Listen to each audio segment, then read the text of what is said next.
If women were to rule the world by the year 2020, what two things do you think would be very different?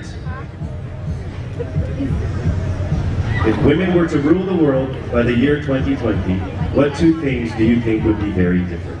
If women were to rule the world by 2020, what the two things that I think would be very different is the first, having a girl power, which means being responsibility of a girl and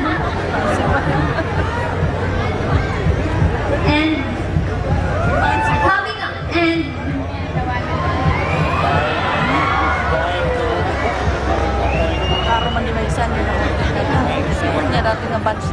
girl power, which means girl can do the man's work, and a girl can manipulate the world, even though we all know that most of the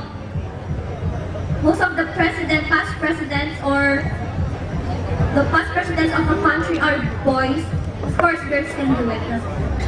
Thank you very much.